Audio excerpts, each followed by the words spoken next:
I'll let you suckle my teats, boy. If you let me gobble your dung. Titty time. Don't blame me. Blame Robert. Thank you, He Robert. made me do it. Game is game. Titties, bro. I don't care. Oh God, yeah. This is. I think this is one of the most memorable lines that I have ever heard on an anime. Sorry. It's a great catch line. I feel like it'd be better on that other podcast, the one where you phone you write in and give people your sexy stories.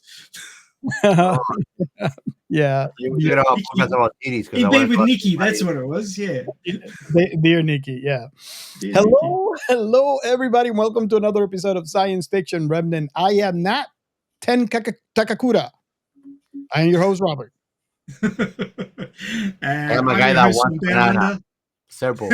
Leave his banana alone, Gio. I am the host with the most down under. It's UAP scientist Ray. Turbo scientist. Turbo scientist. Oh dear. Never gonna escape that. Yeah, I think I'm very, very close to what I refuse to name right now. So turbo something. Turbo what? Okay. Moving on. What have you been watching, guys? I would have to say I'm still from our last episode, still the same. Demon Lord 2099. Again, I watched the last episode. I didn't even know it was there, and I just so freaking excited. That fighting scene was freaking amazing. Yeah. And I was like, should I give you spoilers? Maybe not. Okay, so just watch it. Let me know. The fighting scene was amazing. Of course, I watched the last episode of the anime that we're covering today, Dan Da Dan. Finally covering. I have to say, you guys were very close. And again, for all of you out there listening to the show, if you don't know what we're talking about, this is a conversation that happens within Discord. So you want to join up, and more often than not. Yeah, so you know what's going on. But yeah, you guys were very close, and how close this was not rubber approved. I think Gio was right in the fact that the ending made it slightly better. Yep. But yes, it was a hard episode. What did your heart rate get up to? I was afraid to watch. 210, 230, 250. Maybe one. And you know what? I think it was like 125, I think. Oh, okay. So yes. I didn't know this episode was gonna get just buster. Of course, I am still listening to the book, The Three Body Problem.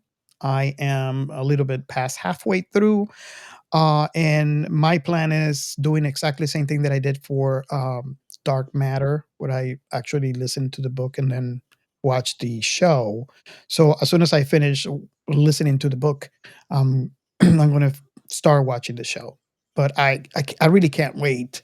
And it's very interesting because I was actually listening to it. My wife was kind of curious. So I play a little clip of, where I was in the book, and she found it fascinating. So this is not something that usually happens, right? Usually when I do that, she has no clue what's going on.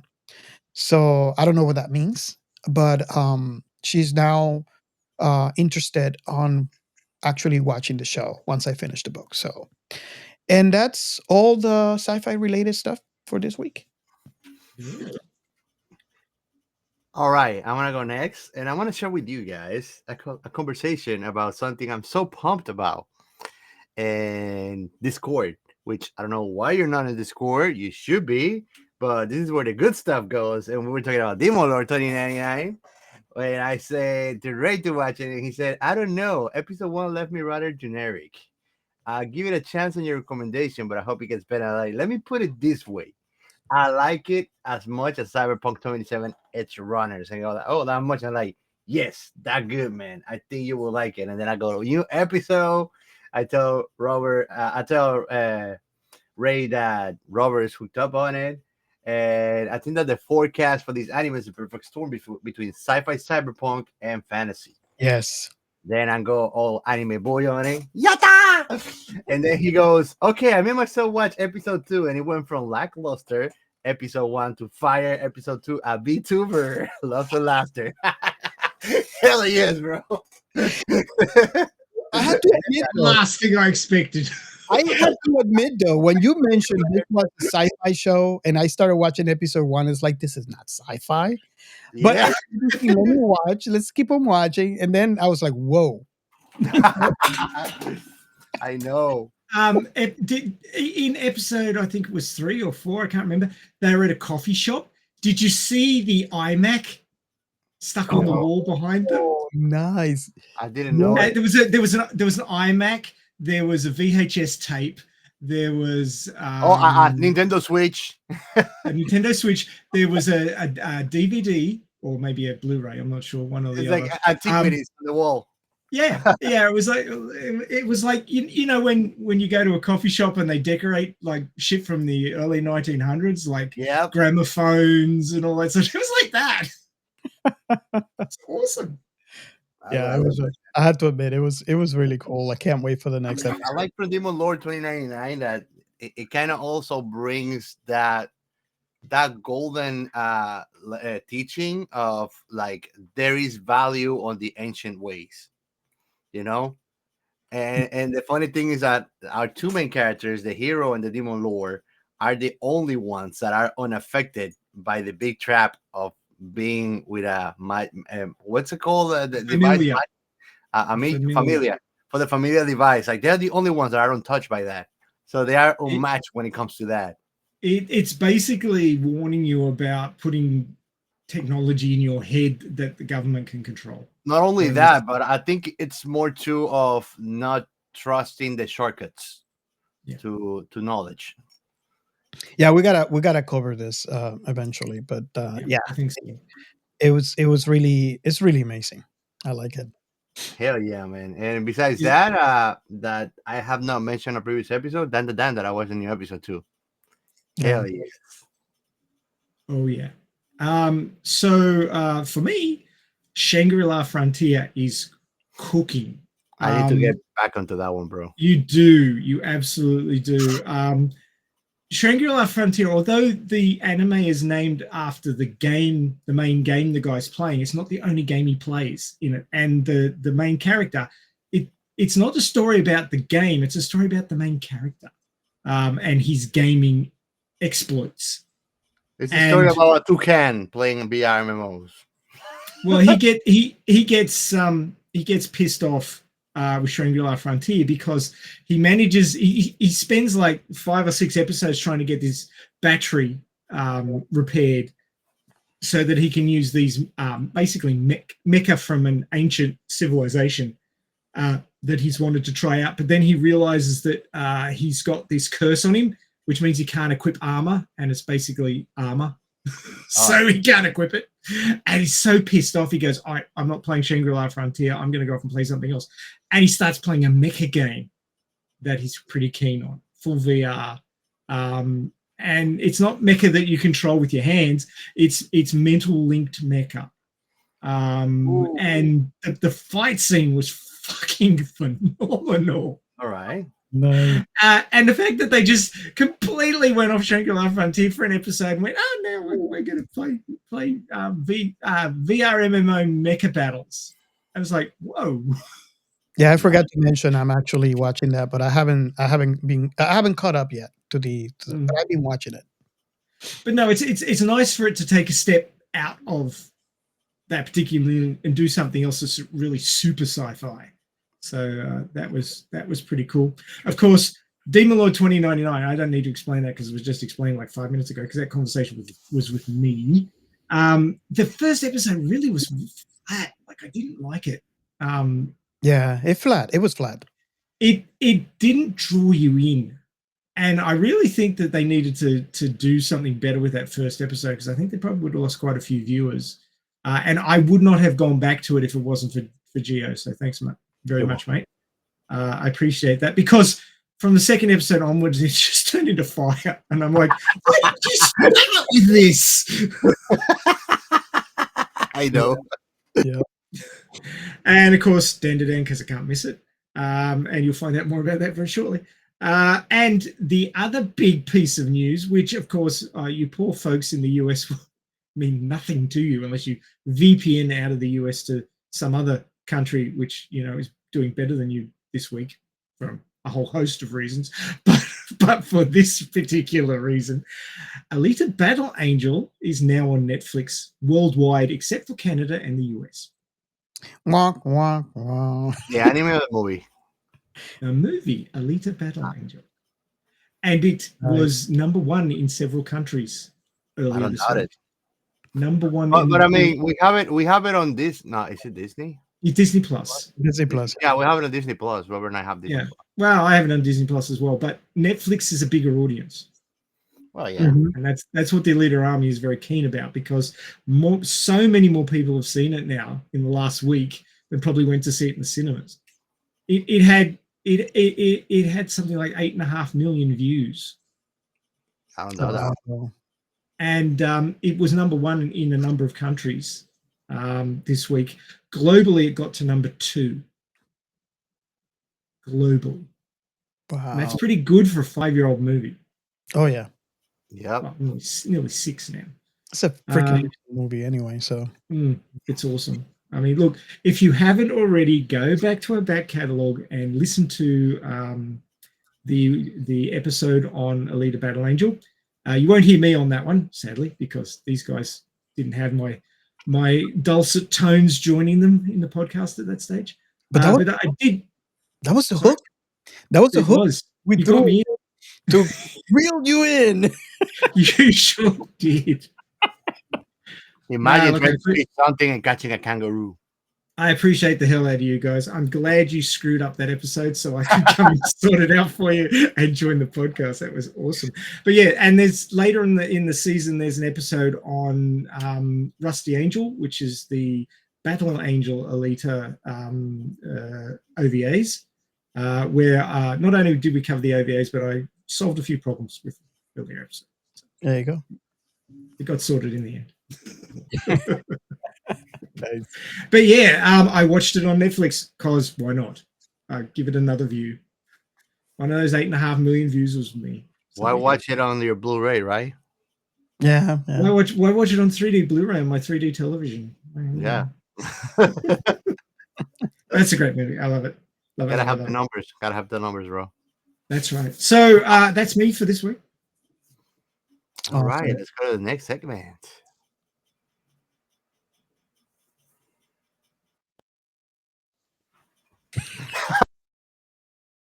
Our science fiction Remnant. This is the Funny Science Fiction Podcast. We are the Caribbean Science Fiction Network. We are Monorats. We are One Accord Level 2 Podcast. This is Jesse from Sudden But Inevitable and Open Pike Night. This is Sci-Fi. And yes, this show is not going to end that fast.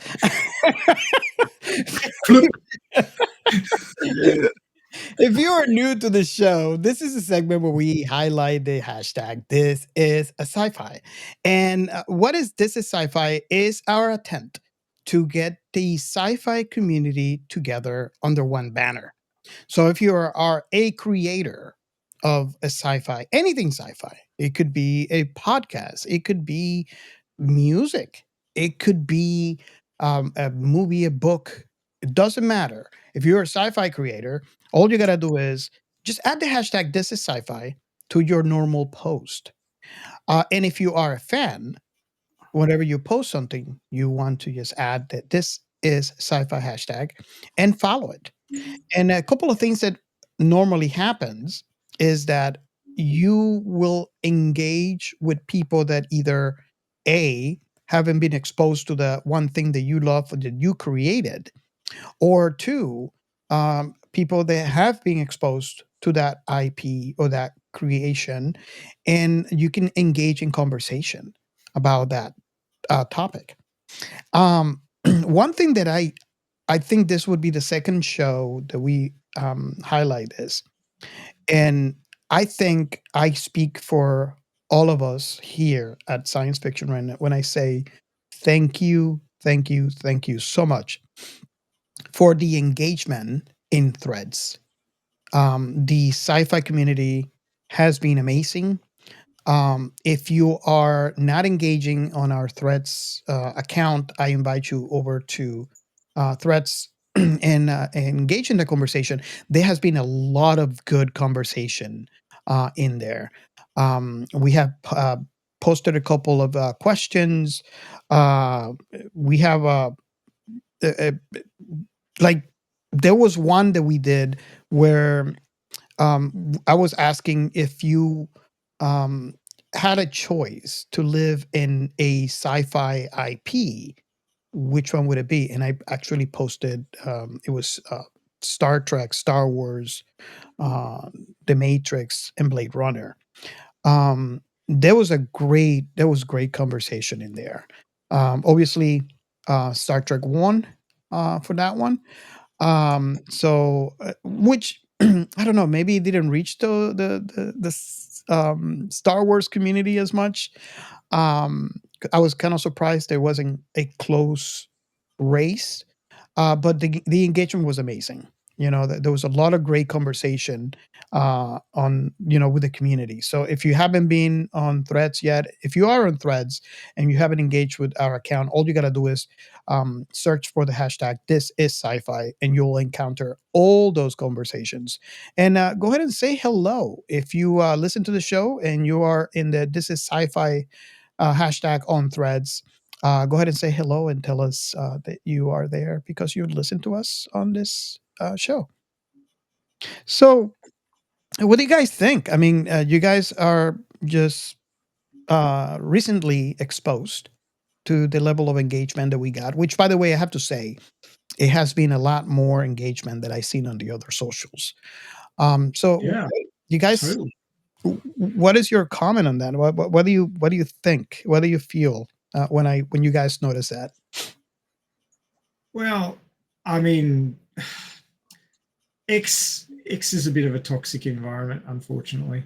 You can sort of spend your time blocking hundreds of accounts to get rid of the toxic assholes, but it seems like the people on Threads moved there because they want decent conversation. They want to talk about stuff. They don't just want to shit on people, which is a nice change. So, yeah, I mean, it's fantastic that there's this big, massive pool of sci-fi fans that are just waiting for somebody to start a conversation, and they're all happy to jump in and give their opinions. So, yeah, it's refreshing. That's what it is. Yeah. And I just have to say, and Gio, I was going to ask you next, but I just have to say, if you are in the market for a new book, a new story on sci-fi, that's one of the things that I feel that the sci-fi writer community has followed us into Threads. We have the same level of engagement from authors. So if you reach out to the This Is Sci-Fi hashtag, you'll encounter a lot of authors that are published. So if you're looking for a new sci-fi book, that would be one place where you can get a lot of them, and you can enjoy sci-fi, which is why we are all here. So Gio, what was your experience? I think you were exposed to it first, and then Ray was. I was today years old. Yeah. Yeah, I mean, I've been on Threads for a while too, but yeah, there's a big hike on activity, and I mean, we're enjoying it and taking advantage of it to connect with great folks that we share likes in common, for sure, man. Yeah, yeah. And of course, you guys know that aside from that, you could actually engage with our account, joining us on Discord. So if you are not on Discord, just remember to go in there and interact with us. And also we have the hotline. The hotline is 305-563-6334. And you can just tell us your love for sci-fi. Tell us that just like you would use it for This is Sci-Fi. And you can call in, leave a message about your favorite passion in sci-fi, your creation in sci-fi. It doesn't matter as long as it is a sci-fi IP that you're a fan of, that you can't stop talking about, or you created. You can leave a message there. And what's going to happen is we will play that on future episodes and have conversations around it. So be sure to be a fan of sci-fi. Okay. Sci-fi, yeah. That's the only qualification. You have to like sci-fi.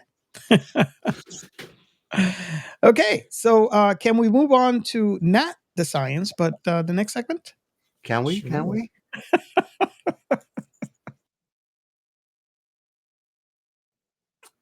And for the shout outs, we're gonna give a special thank you to AScifiWriter on our activities in threads we've been talking about. And also, I wanted to give a special thank you to chimpsinties and the 49 other individuals that interacted with my Space Odyssey 2001 post. Thank you, guys. Keep the party up. And that'll be all for today's shout outs, guys. Awesome.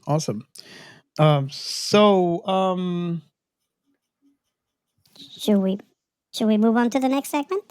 Maybe. Okay. Army news. Oh, I see. So you're saving up the deep voice. Yeah, no, Robert has a voice changer, and I just have no shame. It works. What's kind of the same? The results the same.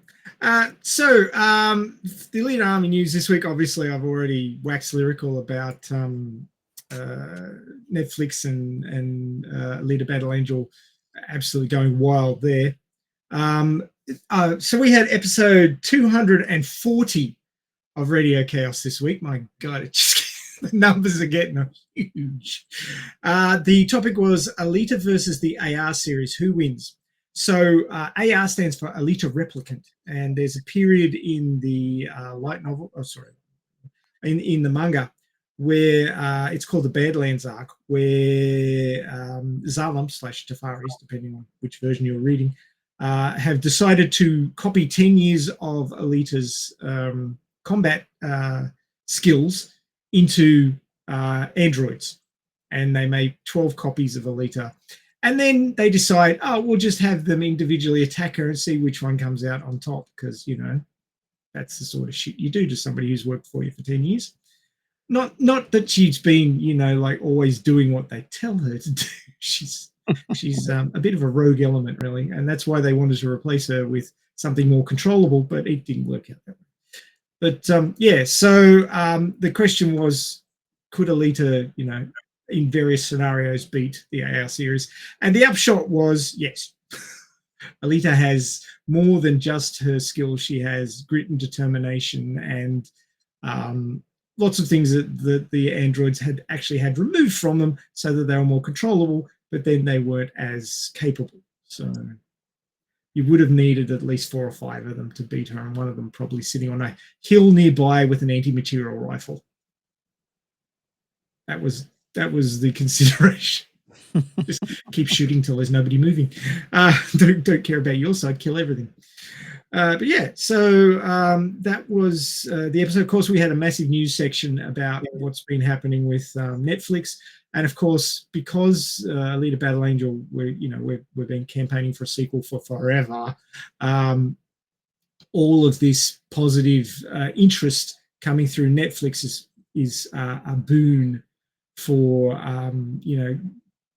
getting Disney to realize that there's money potential in a sequel and actually funding the goddamn thing.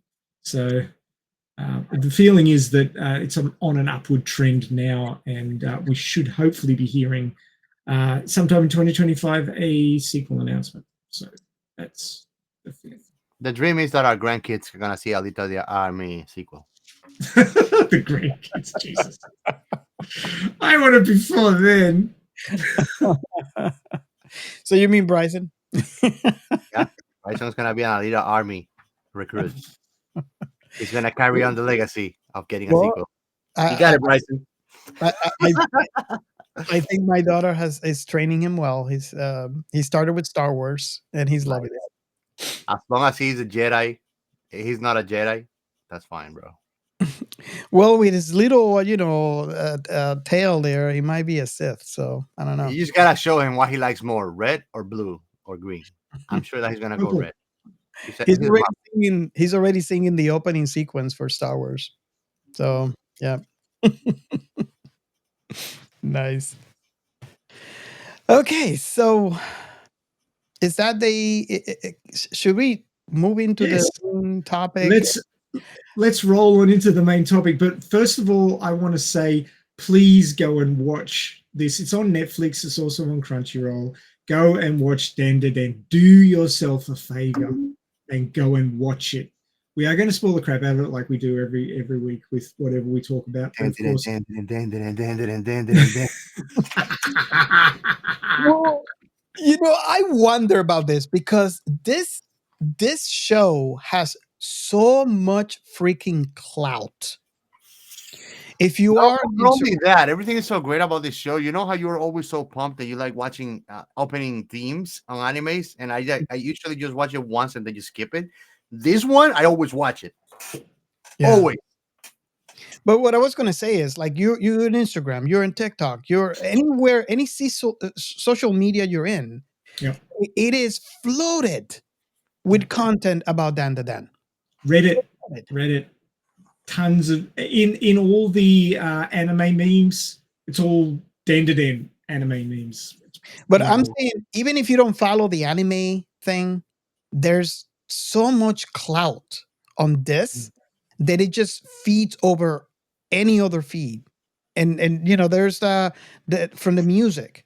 I mean, this people, Creepy Nuts, came out of nowhere, and they're like, right now they're so freaking hot when it comes to music. To the content of the anime, to the cosplays, there's so much stuff. So I always wonder, like, if you guys are listening to the show and you have never ever heard of Dan, I want to know, because right now I think everybody in the world knows what this is. Especially, I mean, like you said, it's on Netflix. Yeah. And it's insta dubbed. So if you're one of those people who shies away from reading a good story, you don't have to bother, because it's an insta dub, and the dubbing is fantastic. The animation is fantastic. The music is fantastic. The writing is sublime. I watched the first episode and I just said I could die happy if I'd written this. Yeah.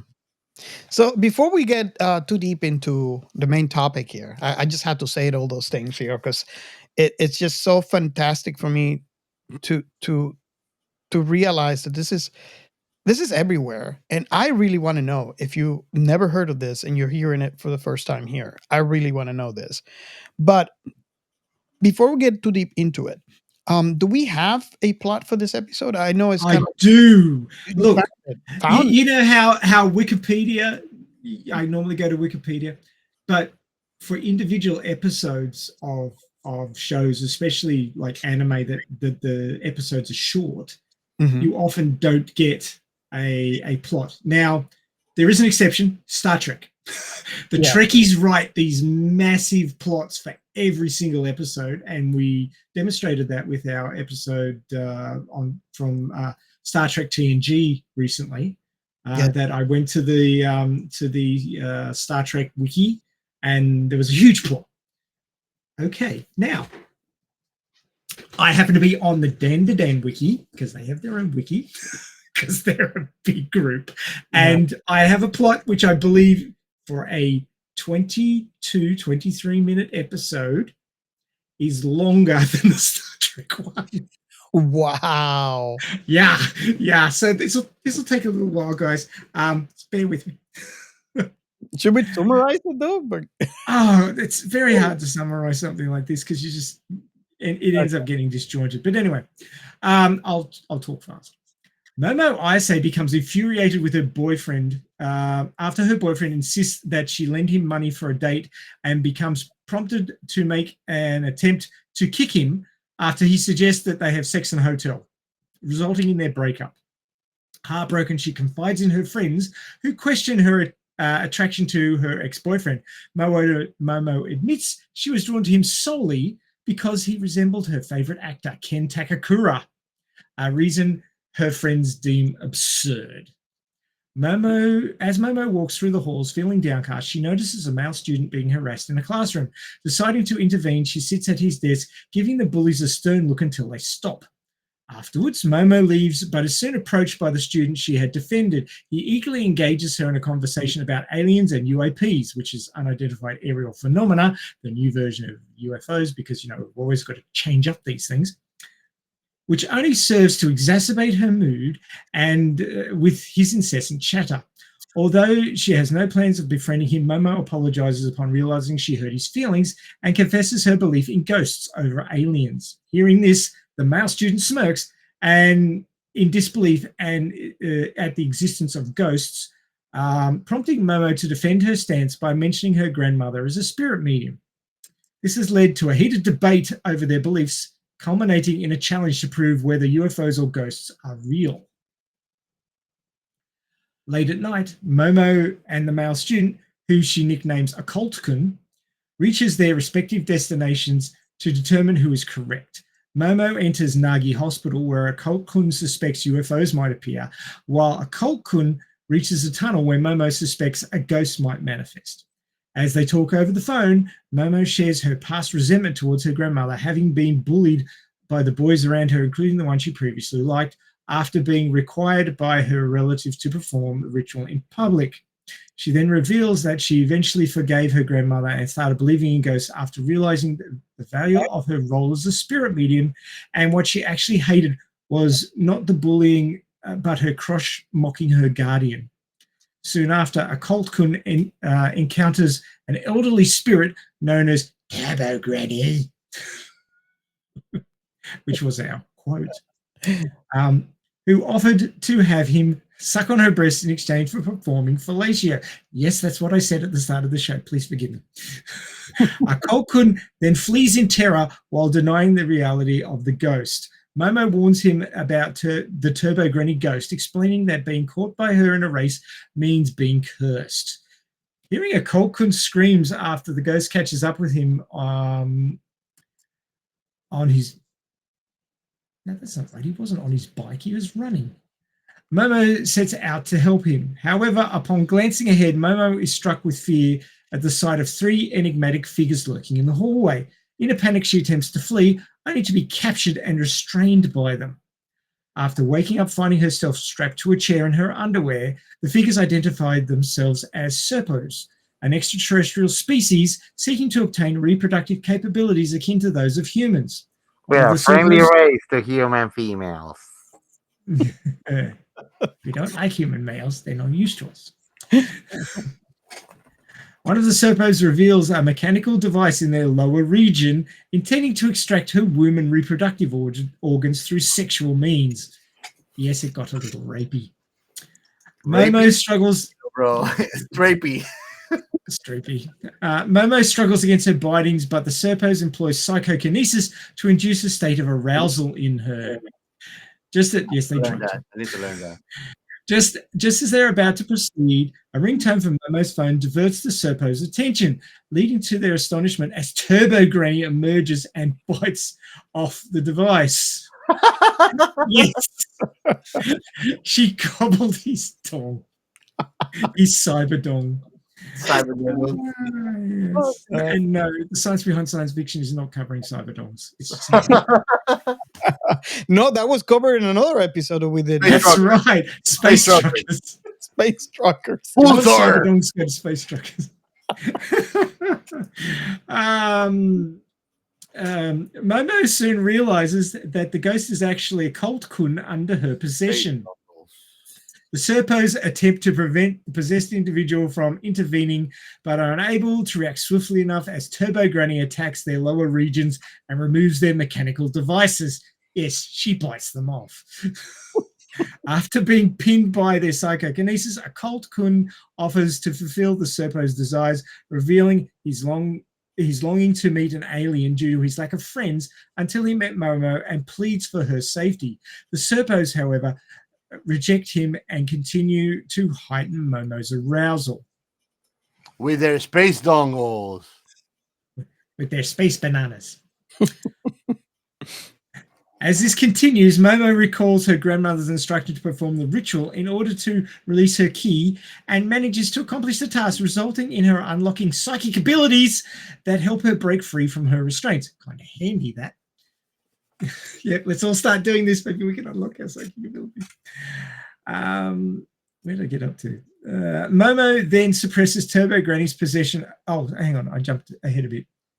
With the ritual serving as confirmation, Momo acknowledges her grandmother's true abilities as a spirit medium and counters the Serpo with a powerful kick that sends the alien crashing back, causing damage to the UFO. She actually kicks him out of the UFO through the wall, which was pretty impressive. It was very Matrix-esque. Yeah, Momo then suppresses Turbo Granny's possession over Occult-kun after she attacks him. Before vanishing, Turbo Granny warns Momo that she has taken Occult-kun's genitalia, and the only way to lift the curse is to confront her in the tunnel where she resides. Having survived the UFO's destruction, the freaking thing crashed through the abandoned hospital. It was awesome. Momo and Occult-kun start to believe in their existence of both aliens and ghosts. Occult-kun then prepares to take his leave to confront Turbo Granny, which he insists on doing alone to avoid troubling her further. Nevertheless, Momo persists in offering her assistance.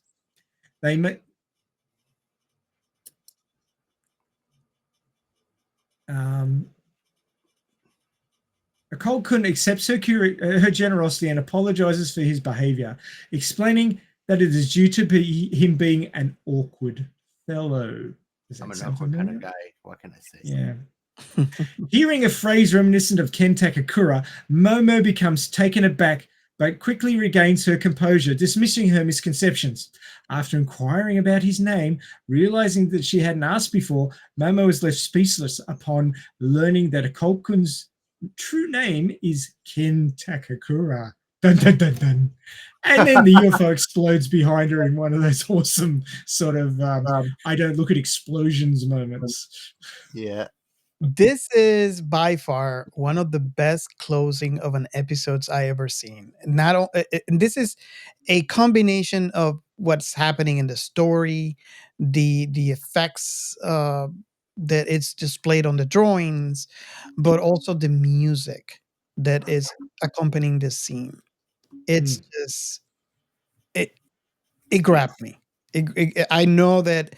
But where did it grab you from? He's banana.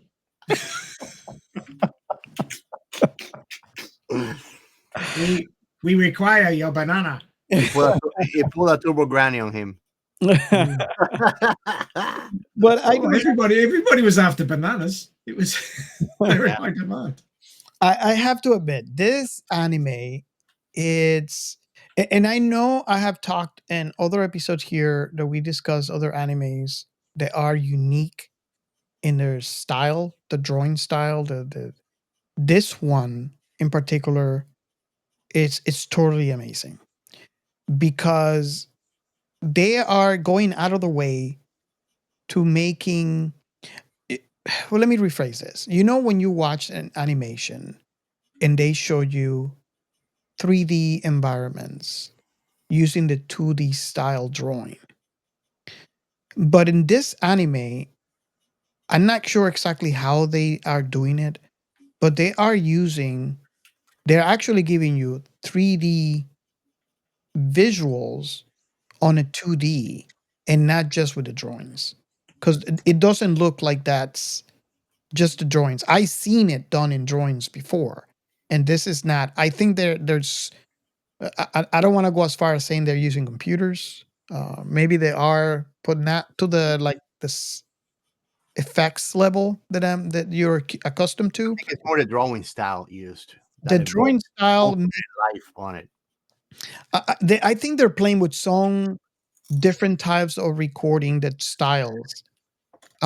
Maybe going as far as what Disney has done, like towards the beginning with like layers and separation of layers between the actual drawings. to create that effect. All I'm saying is I really can't speak to that because I don't know what they're using. All I know that is I don't think I've seen that ever done. And I watched a lot of anime. I've seen it close, but not to this level. Scenes like, for example, when Momo leaves towards the beginning of the episode, when she leaves the classroom after talking to her girlfriends about her breakup with the boyfriend. That scene when she's dragging her feet as she walks in the hallway. That's one example of what I'm talking about.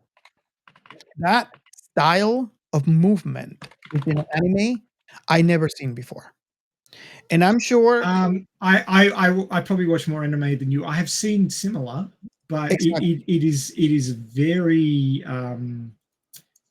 it is very rare to see something so fluidly animated. I'll give you some examples. There's a lot of animes out there that are rushed. There's apparently two sort of camps of anime production. You've got the ones that they know are going to be a smash hit, and they pour a huge amount of money and time and talent into. And you get things like Mushko Tensei, Dandadan, and there was another one recently called The Girl I Like Forgot Her Glasses. And it had a very similar animation style to Dandadan, where rather than having a fixed perspective and things moving through it, you have a completely fluid moving perspective with all sorts of things. And another current anime that's very similarly animated is called Blue Box, and it's also on Netflix. Highly recommend it, although it's not an insta dub, it's subtitled, but it's got huge levels of animation in it. But yeah, The Girl I Like Forgot Her Glasses reminds me a lot of the animation style in Dandadan. It's so fluid. I mean, you get animes where you see people walking away and they're like stick figures, and they just shrink, and there's no sort of connection with the ground. It looks totally unbelievable. And a lot of animation studios just cheap out and throw 3D in there and try and color it similarly to the animation, and just that'll do. And it looks really obvious. You cannot tell. If they've used 3D here, I cannot tell. And I've watched a lot of anime. So it's that good. The closest thing that I seen, and I don't know if you guys, I know Gio will remember.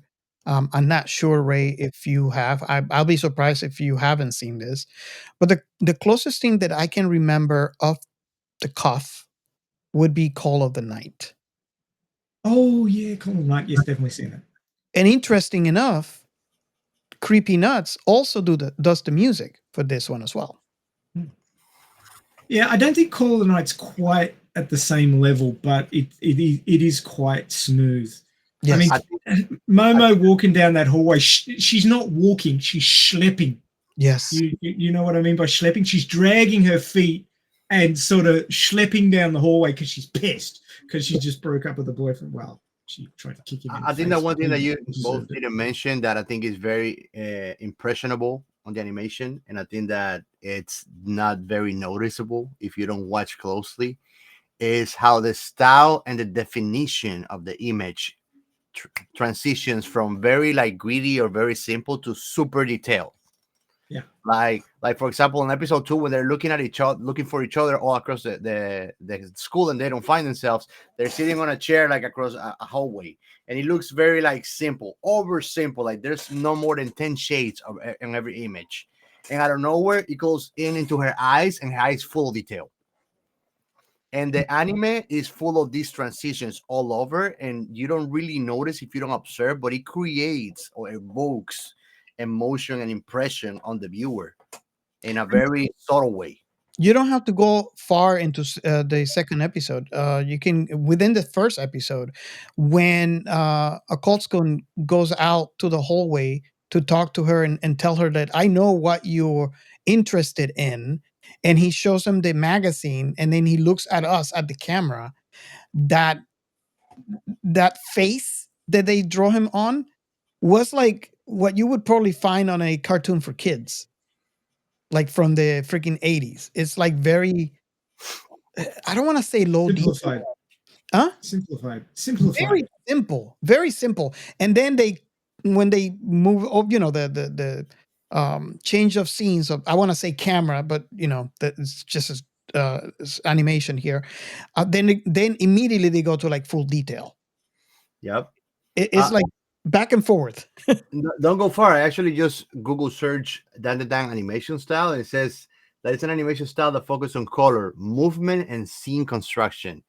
Some say that the animation is gorgeous and the series sets a new bar for anime industry, and I do agree with that 120%. Yes, I do agree, and that's one of the things that attracted me the most to this show is the animation style. Aside from the fact that the story was superb, and they have, I think, today, and please correct me if I'm wrong, but they have one of the best uh, music groups in Japan today. I mean, these people are doing concerts here in the US. That's impressive. And I was kind of, I was actually researching them, and I found a couple of YouTube videos, um, and based on what I found out, it is no surprise. Both of them were top in their line in Japan. We have one rapper in Japan that has won basically almost a lot of awards in rapping, and then you have the DJ, and just having those two combined into a group, it does not surprise me the level of amazing music that these two can create based on where they came from.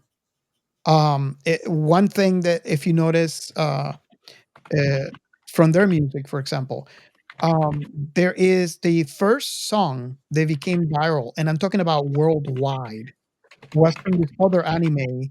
Oh my god, I'm drawing a blank here. Marshall. Marshall. For Marshall. That song became viral. This is the second one. Do that, damn. Exactly. So yeah, I mean, we're talking about best music in Japan. In my opinion, best animation style in Japan, and the story. The story is freaking amazing. Yep. And I wouldn't uh, shy away from going as far to say that that is the positive outcome of intercultural influence in music and image. Yeah. So yeah, this one you could tell that they have invest a lot in creating this because it's pristine. Yep. It's Agreed. definitely pristine. Now, one thing that I want to ask you guys, I was actually online reading discussion about this story within Dan Da Dan. And it's something that hasn't been mentioned in the show. And I'm talking about all the way out to the last episode. There's no indication, there's no answer to this yet. I kind of hope that there would be. And hopefully if you are reading the manga, because I am not, maybe but the story about Turbo Granny, which by the way, before I move on to what I was going to say, it really surprised me because when I hear her voice sounded very, very familiar, and I did not know where. It's like I know I heard that voice before, that distinctive voice that Turbo Granny has in this show, and I was in shock when I found out that the voice for Turbo Granny is the same voice for the villain called Empress Rita Repulsa from Power Rangers. Oh my god! I know her. I was like, really? Oh my freaking Watch god! Power Rangers, bro. Morphin time. It is the same voice. It's the same actress. I believe her name is Barbara Goodson. if I'm not mistaken. But yeah, I was really shocked about that one. Now, going back to the question that I was going to ask you guys. The story is it relates to the backstory of Turbo Granny and why she is targeting boys, basically. And I don't know if you guys agree. Ray, have you read the manga? No, I haven't. I'm Okay. anime only at this point, but I will. So we're on the same page. Okay. So apparently the area where Turbo Granny is at, it's an area where there had been a lot of homicides of young girls. Yes. So Turbo Granny was a yokai. If you don't know what the word yokai, well, I don't know how the yokai. I might be wrong, but my translation of yokai is like ghost and beautiful. The two words together, yo and kai. I might be misinterpreting this completely. Yokai, Japanese term, supernatural beings, spirits, and phenomena such as ghosts, monsters, demons, shapeshifters, and tricksters. Correct, but what I was talking about is the combined word yokai in Japan. Oh, It it means is means attracting, bewitching, or calamity is yo, and kai Mhm. is mystery or wonder. Yeah, because I was wondering about that because Turbo Granny is not beautiful at all. No, because I think Turbo Granny, besides being a yokai, I think that Turbo Granny is a Japanese interpretation of Wendigo, which is a forest demon. I don't know if you notice she's barefoot. Wendigos are like it has like a skeleton, and then everything is fur, and then their feet are barefoot because they are faster than the sound, so they run so fast that their feet are always burnt. And it kind of fits on the description and on how Turbo Granny behaves because Turbo Granny is the fastest thing in fucking Earth. Yeah, So to me, she's like a Wendigo with a personality. and if you look up Turbo Granny, there is a in Japan that there is a story behind the actual yokai. So it's I don't think it's from this anime. I think it's from folklore in Japan. Yep. Oh, it is. It is because there's a lot of yokai folklore in a lot of different animes. Yeah, So but this one in I'm presuming. particular is known to be the fastest yokai. And I think To me, it's a Wendigo. I think I'm almost like 100% sure that she comes inspired for a Wendigo no, spirit. but if you look in Google, you probably if you look for Turogani yokai legend in Japan, you'll find it because I was actually looking into it.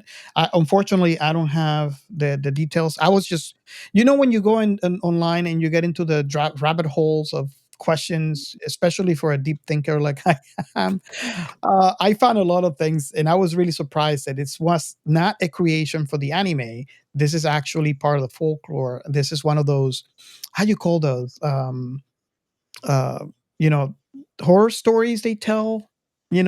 Urban legends for Japan's culture.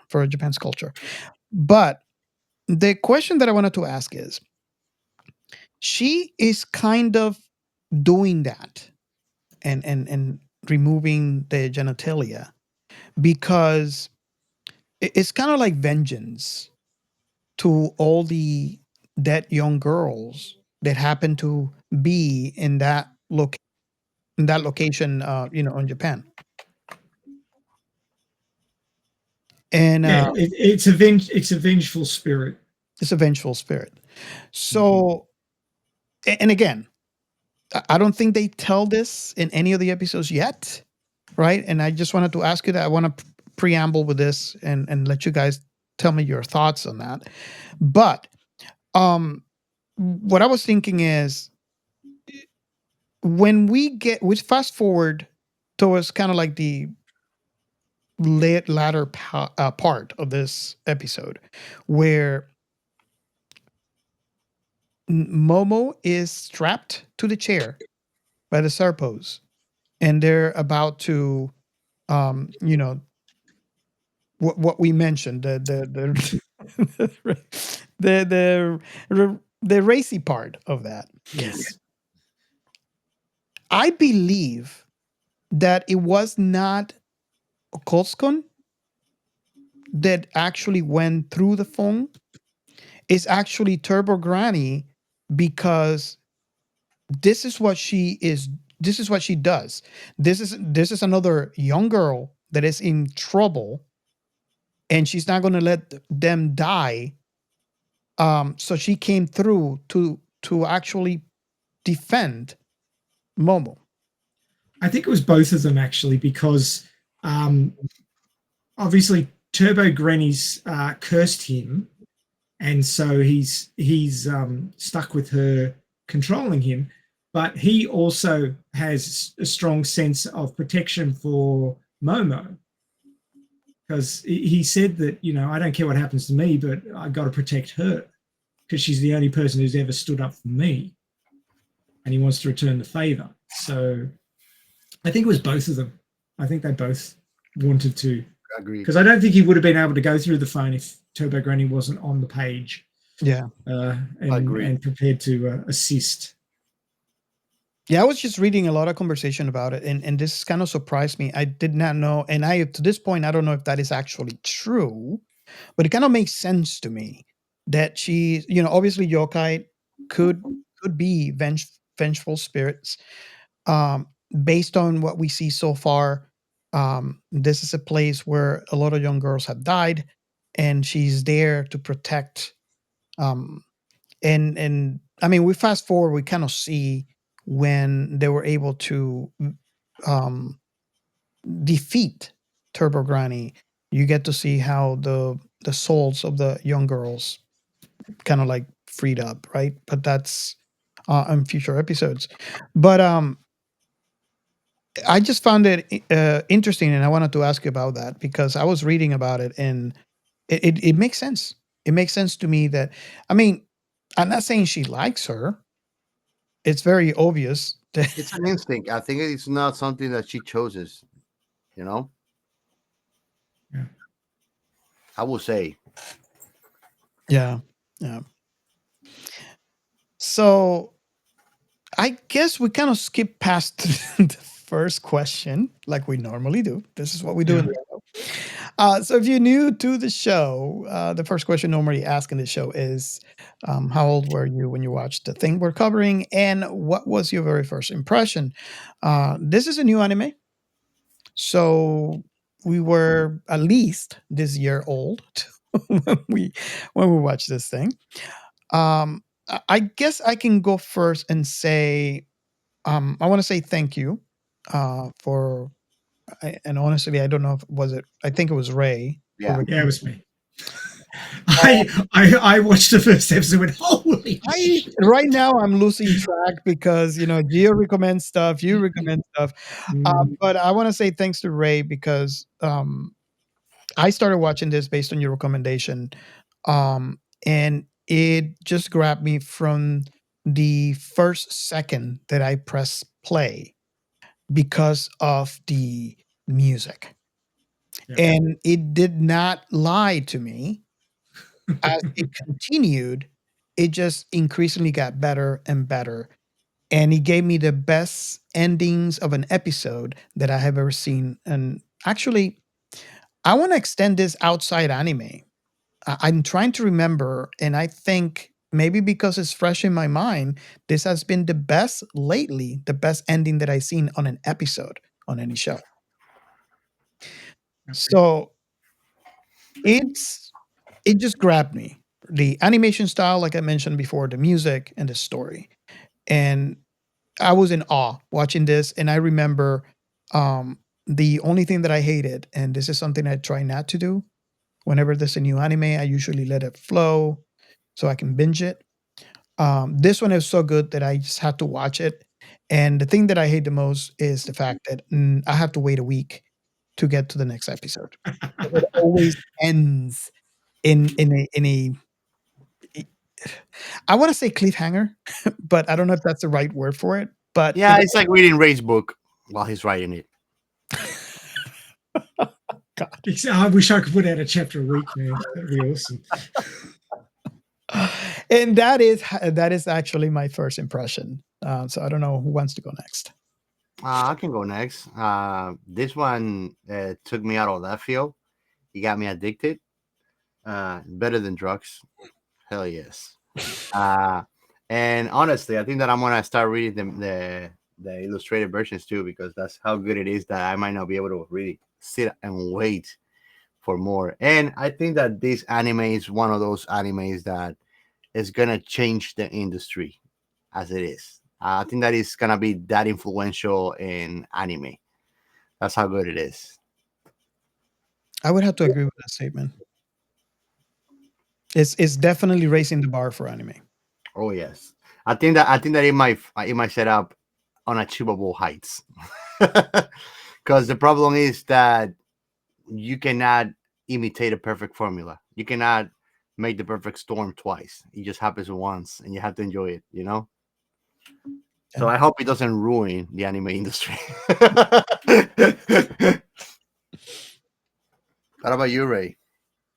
Uh, I just wanted to share a meme here because there's a million memes at the moment Oh, for yes. Dan. Oh, But yeah. I shared this one on our Discord, and I'll share it now. Yeah. The tune is so goddamn addictive. Oh, It yeah. runs through your head. Oh, yes. We are not going to play here, obviously, but all you got to do is go on YouTube. You can put in actually Dan da Dan space creepy nuts and just enjoy. Dan, dan, dan, dan, dan, dan, dan, dan, dan, dan. That's the one. Dan, dan, dan, dan, dan, dan. It is viral for a reason. Yep. You know, I'm going to say that. I'm going to leave that It's there. it's an absolute earworm. I mean, there's been lots of them in the past, but wow, this one is the 2024 earworm of all earworms. And it's just because it's so simple. Dan, dan, dan, dan, dan, dan, dan, dan, dan, dan, dan. Yeah. Just sits in your head and goes round and round and round and round. I was 7 weeks younger than I am now when I first saw this, when the first episode dropped. I had heard some mumblings in anime news and on YouTube, much YouTube feed and stuff, that this was going to be big. Well, let's just say, we've already mentioned, Dan, obviously, but we've already mentioned Demon Lord 2099, both sci-fi animes, both good, but their openings couldn't be any different. Yeah. I nearly refused to watch Demon Lord 2099. I watched the first episode and God, this is dull. It doesn't go anywhere. Yeah, so the guy's been resurrected and one of his subordinates is now trying to take over the place, and there's these immortals and there's some sort of technological magic or something, but it's not very well explained in the first episode, and it was just a bit dull. I thought, oh God, this is a lemon. And then Gio's like, no, you got to watch it. You got to watch it. Keep watching. I go, okay. Only because you said so, Gio. No other reason. I'm taking you on faith. Oh my God. Okay. So those people on the podcast won't be listening to the podcast won't be able to see this, but I'll try and describe it. But the first episode of Demon Lord 2199 was sort of like, second episode was like, whoa! It just took off, right? Dan. Took off. Never saw it again. Yes. It was like SpaceX, just gone. Yeah. It's one of those things that you think it peaks and then it goes like, hold my beer. I'm here holding like 24-pack of beers by this stage. Just keeps going.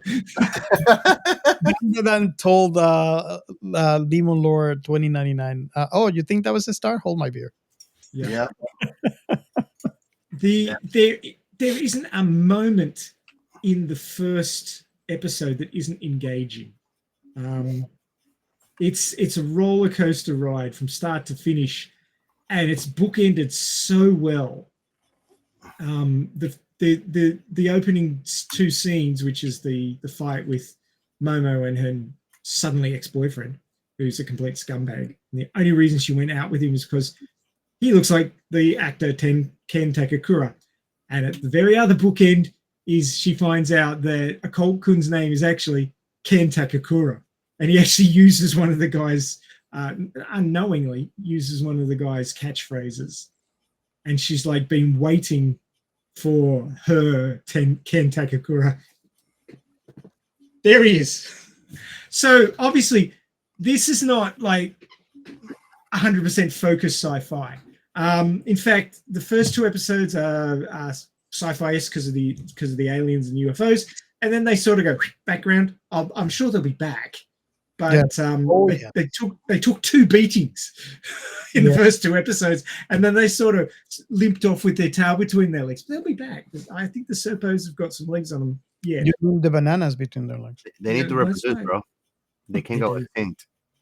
They do. But We're Serpo. It is a love story. It's a rom-com. It's an action adventure.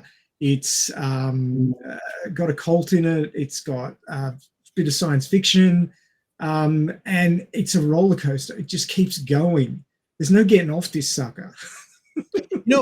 Based on a conversation that I was having in Threads, I think it's a good idea for us to give it a category within the sci-fi realm. And you guys let me know what you guys feel. I'm going to say a category, and you guys let me know if you feel this is right or not. I want to call this soft sci-fi. Yeah, it's pretty soft. Yeah, definitely. I mean, there's no real talk of human technology. There's aliens out there, and we've verified it because there's no weenies on it, so it doesn't get hard. I mean, we never saw the cyber penis in Space Truckers, but it was pull start, and I think that the Serpos have him beat. So yeah, because it's fully automatic. So yeah, yeah. It was a pulsar. Oh my god. Yeah, like a pulsar. Now it's on. Anyway. Wow. So yeah, I was blown away by this, and I just recommend everybody watch it. Some people might get triggered by the sexual assault themes, but they don't go anywhere. It's all threats. No, I was going to talk about that because they did it, I want to say tastefully, right? Yeah. Because Momo, she was not going to let it happen. And I really find that enjoyable in stories where, we're so tired of watching the damsel in distress, right? And I don't know about most people, but I enjoy Momo is not a damsel in any means necessary. I mean, she's saying words like Okarun kicked her asses, and this scene, she actually kicked their butts, and it felt good. Not only that, I think that one of the things that I like the most is whenever they have a fight, they fight together. There's no like all along the 6 episodes that we've seen so far, every time there's a fight, they are both equally involved as a team in the problem. And I like that very much. But where I was kind of focusing on is the fact that she was about to be a victim of this, let's call it what it is, crime. But she herself got herself out and kicked their asses. And that felt freaking good. And I don't know about you guys. Always trust in your psychic powers. Yeah. But you know what I'm talking about, right? Yeah. No, I mean, she was a damsel in distress, but she extracted herself from the problem rather than having to rely on some strong male figure to come and do it for her. And that's what I'm talking about. A damsel for me is someone that depends on a man, that depends on someone else. Let me not say men, but depends on someone else to save this person from whatever situation they're in. Mm-hmm. And based on that definition, she is no damsel. And she started out as a damsel because she didn't realize she had the power to defend herself, and she was trapped. Yeah, and they were going to do things to her that she did not want done to her. And then when she discovered her powers, she just went right for it. And I think that people who are somewhat defenseless, like they don't have a lot of muscle mass, and they're small and they can be overpowered easily. They don't have psychic powers, so they can't do a lot about it. Mhm. And it was nice that we could see a character that obviously wasn't a tough spot and was about to be brutalized like so many other poor people who don't have the power to defend themselves are, and just suddenly discovered the way out and went, right, you're for it, and tore them a new one, which they deserve. Yes. Yes. I think that what you guys are trying to go to is the lack of helplessness Yes. in there. Yes. There yeah. was no hopelessness in there, at any moment, because her attitude, you know. You were right. Even when she was in the thick of it, right? When she had no idea this was going to happen, she was going to get victimized. Even at that moment, she kept her cool. And I find that really refreshing. Because I mean, think about how many other animes we seen a situation like that happen, and the person in the middle of it is in despair. Well, don't go far. Skeleton Knight of Another World. I have a couple of friends that they didn't continue watching it just because of the first scene, and it was the only scene like that. Yes. And everything else is chill throughout the whole 12 episodes. Yes. It's a great series, but because it has that scene at the beginning, they didn't want to continue watching it. And I was like, damn it, bro. And I think that all rolls back around to us averting ourselves from certain realities and not wanting to deal with them. They're still part of it. And I think that being able to go through them and work through them help us to not become hopeless of those situations too. Going head on through it. Yeah, definitely. I mean, if you want to get that yes feeling of somebody who was in a really tough spot and then gets out of it and solves the problem themselves and kicks the ass of the bad guys, which is shonen all the way, you've got to have a pretty tough spot. And there's fewer tougher spots than sexual assault. Yeah. And obviously it really does trigger some people. Mm-hmm. And of course, I totally understand. I haven't in my own life been in that situation, so I can't speak for those people who have gone through that. But as somebody looking from the outside, seeing somebody defend themselves from that, and I mean, I haven't been sexually threatened before, but I have been mugged, and I got myself out of it just. And it's horrible. It's horrible to be beaten the shit out of. I had 6 stitches in my head from where somebody smacked me in the head with a bottle trying to knock me out. Luckily enough, I've had a lot of calcium in my life and I have a very thick skull. so they didn't manage it. Guys, kids. They got $20 on the cards in my wallet, which I cancelled immediately. And I got 6 stitches in my head and I was bleeding like a stuck pig. And it was right outside of where I was living. And everybody said, "Oh, you got to move." And I'm going, "Why? If I move, they win." So I didn't move. I just didn't go out there at 2 a.m. anymore. but there was a halfway house around the corner. I think that had something to do with it. Follow us for more tips on how not to get mugged in Australia by kangaroos. That's right. Ride a kangaroo. That'll solve your problem. Oh, yes. The boxing style of those things. I'm telling Always have Vegemite on your backpack. But I mean, what I'm saying is I've experienced being mugged 3-on-1 and having to fight back and extract yourself from the situation. So I kind of know what that's like. I haven't been powerless entirely. I mean, I'm a grown man, so I've got a bit of muscle mass. So I'm not a pushover, but 3 against 1 was a bit rough. Thank God for adrenaline. I kind of know what that feels like in a sort of a less drastic sense. But yeah, it's pretty triggering. And it didn't trigger me, but it could trigger a few people. I totally get it. Yeah. I've been mugged plenty of times, man. I've had a kitchen knife to my ribs. It's not fun. In the dark. It's not fun. It does not sound fun. No. Are you sure that's not like how not to get mugged in Miami? No, that's the problem when you live in DR and you walk everywhere because you don't have a car. Oh, that's different. Okay. Not fun. I've been smacked not for not having shit to get stolen. There's funny parts of it too. You imagine getting smacked because you don't have anything to get stolen. So but I totally get it, man. I totally get it. Yeah. So, I mean, I don't want to like over talk of this topic, but I just want to mention that in the scene, she was actually looking towards Occult-kun for help, and it's like, yeah, I'm gonna.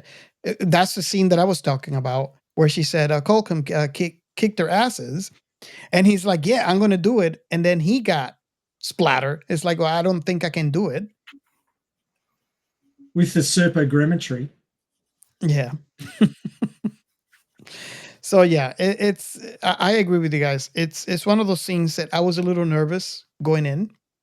I usually get triggered, and I did not get triggered. So it's it's I think that should speak to the scene that it was done.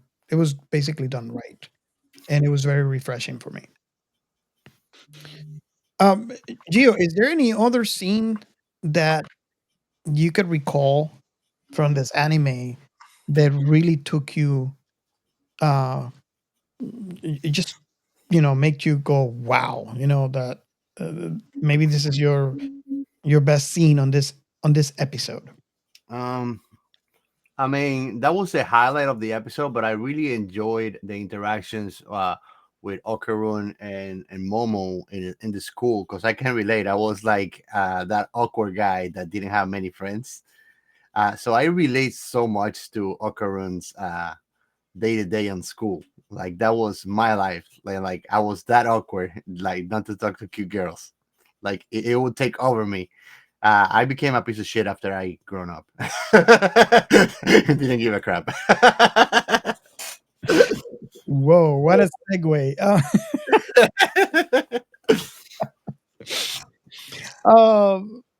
Ray, do you have a scene from this episode that it just made you go wow? I mean, uh, I think I kind of spoke about my scene. The scene is like the ending of but I think we agree that it's probably the three of us feel the same way about the ending of this episode. It's not a surprise. Like I said before, if I had written this episode, I could die happy. It is just so well paced.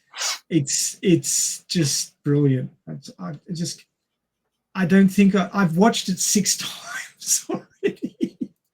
three times on Netflix and 3 times on Crunchyroll. I just keep watching. It's like, I love this episode so much. And I've been pushing these guys for weeks to do Den to Den. It's just brilliant. Yeah. My favorite scene from the first frame to the last frame. I'm just like, it's my favorite scene, the whole thing. Hell yeah! I mean, the detail in the in the abandoned hospital. The detail of all, like the teddy bear with the arm torn partially off on the gurney. The little, just so many little things. Every time I watch it, I spot something else. Well, that kind of happened to me the second time that I watched it, because when Momo was walking in through the hospital, and I was like, hold on a second, the circles were there. The first time I watched the episode, I didn't really notice, but there was a kind of like a shadow walking behind Momo that looked like a Serpo. So I was like, holy crap. And I noticed that the second time. I did not notice that the first time I watched it. Yeah, they were hiding in the background. Yeah.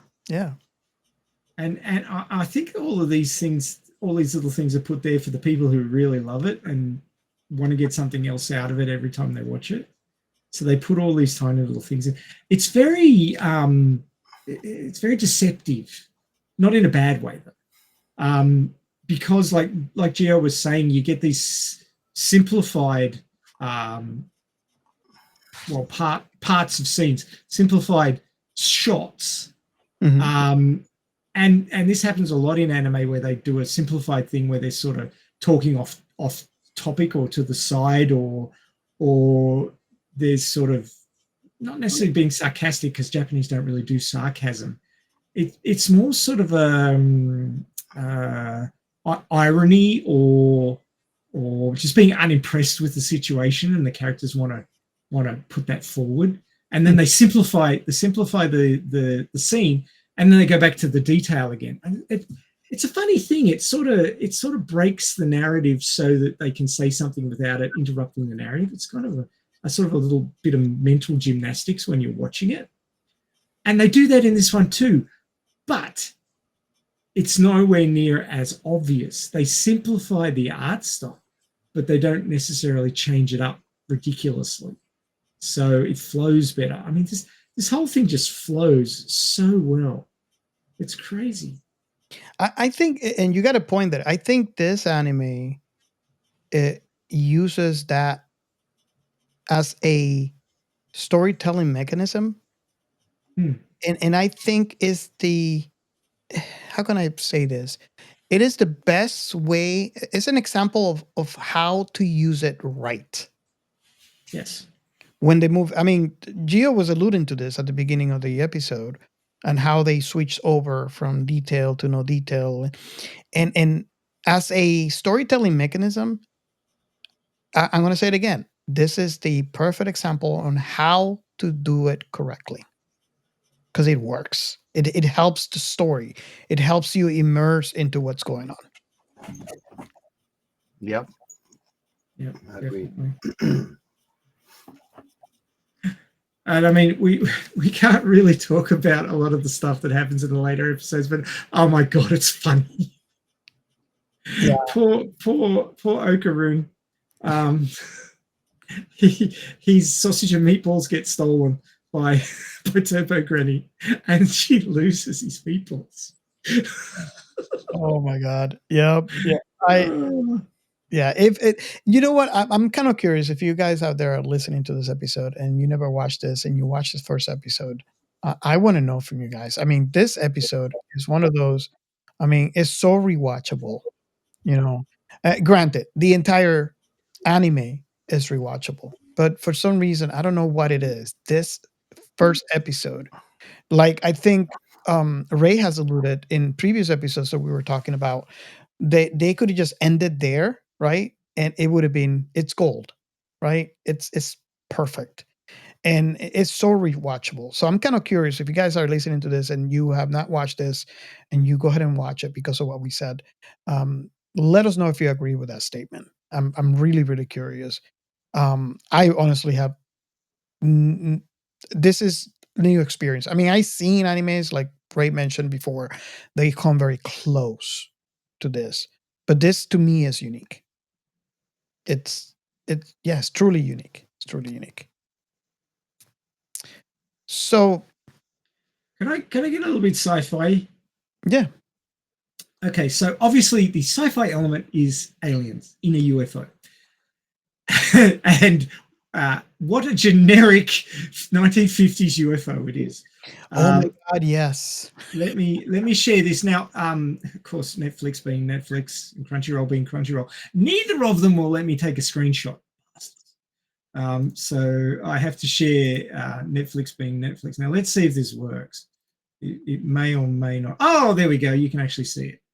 Okay, so that is for those people watching on YouTube. That is the UFO in Dan to Dan. For those people listening, it is basically the 1950s saucer shape with the three interconnected balls glowing underneath it. Now, this is you may or may not be aware of it, depending on how into early, like, or mid-century, mid-19th century, sorry, mid-20th century sci-fi you're into. But this design was very iconic back in the 50s. So I'll just share some other tabs. The flying saucer. You can see that, and you can see That Yes. they are very, very similar. So they went with a design that was iconic, so that you didn't have to be told it was a UFO. You knew, because if you knew sci-fi, you knew it was a UFO. Here's one that's a model from a game in Roblox. So again, almost identical. Here's now this is I think based off the theoretical design of a Nazi UFO, but it's very similar. And last but not least, that one up the top there, that's pretty much the same one with the 3 balls. Although they were bigger under the one in Dandaland, but it is very much the same design. So they went with an iconic UFO, and I understand why they did it. Basically, they're leveraging every single trope you can imagine. From, I mean, I'm going forward off this episode, but Momo's psychic hands. In later episodes, they're very iconic as well. They've been used, the sort of the ectoplasmic glowy hands that she can project. They're a common trope. Turbo Granny's little cat, the cat, the lucky cat. Yep. And you've got the keyring there, don't you, Gio? There it is, lucky cat. I think that is very curious how they allure to the correlation between alien technology and supernatural phenomena when it comes to ghosts. Yeah. I think that was very subtle too. Yep. And there are things to be studied back in that alley, I think. Oh yes, definitely. The other thing I really liked was that in a lot of shots you saw a far off moon. Because when Occult-kun was standing outside of the outside of the tunnel, the moon was quite orange and far off. But then when you see it over the hospital, it's quite close and it's a lot brighter and more whitey colored. And it's like, hang on, they're in the same city. How can the moons look so different? That was a hint, because the UFO was stealthed as the moon. Yeah. And when Momo kicks the last standing Serpo in the head and kicks him out the side of the UFO, and he comes flying out the side of the moon, it's like, what the? and then the stealth field breaks down and you see it's the UFO, and then it crashes through the hospital. Oh my god. The action in this show is just amazing. Definitely, man. It pulls no punches. Oh, it's just great. Yeah. It really steps up to the plate for action and adventure. So really enjoyable. Okay. So I guess we reached a time in the episode where we are ready for the last question. If you are new to the show, this is the part of the show where we ask, what is your last impression of the thing that we're covering? Now, I think that since Gio and I are probably the newer ones here, we should go first and then let Ray, only because we don't want our responses to be tainted by his response, because he had a lot more. Yeah, you have an inky opinion, Ray. Okay. I never heard of that before, but yeah, that's what we do in this show. We come up with new words. So maybe we should do a shirt for that. Scientifically. Scientific-y. Yeah, this is very scientific. So I guess you want me to go first, Gio, or? Nah, I'll go first just to take it from you, man. Okay, there you go. Well, I mean, what can I say, man? I've watched this series maybe like 8 times already. That's how much I like it. I am in love with it. It kind of rekindled my love for anime, and of course, I don't know if I should thank you guys for it or not. That you have made a total freaking otaku out of me. So I don't watch anything else than anime now. Although anime has turned out to be a good refuge for me. And I think that if you wanna find that next favorite series, I would definitely suggest this. This I am afraid is gonna be like I was telling you, Robert, the perfect formula for an anime. So there's not gonna be seasons of it. It's just gonna be one season, less than 20 episodes, which makes me sad, but at the same time, I accept it because, like I told you, it's a formula that works. When you have that formula, usually it's an anime that you will love forever. And I think this will get season after season, man, because there's a lot of manga to cover. Well, let's I've see, seen man. I mean, there's so many animes that I love that didn't make it past one season. Look, let's put it this way. If you can fall in love with it, so can millions of other people. And it depends on Blu-ray sales in Japan. I think they'll sell like hotcakes. And they'll make more of it. They will make more of it, I can guarantee you. I hope so. Now, the question is, will it be as good? Because like what we saw with Mushoku Tensei, season 2 didn't quite have the visual flair of season 1 because when they created Mushoku Tensei, they brought together a whole bunch of really talented people and created a new studio to create Mushoku Tensei. And by the time they got around to season 2, which wasn't all that long, some of those people have moved on because they were. I did like season 2. That's the funny thing, you know. Like I did love season 2, and I can tell you, I've watched Mushoku Tensei more than 10 times already, both seasons.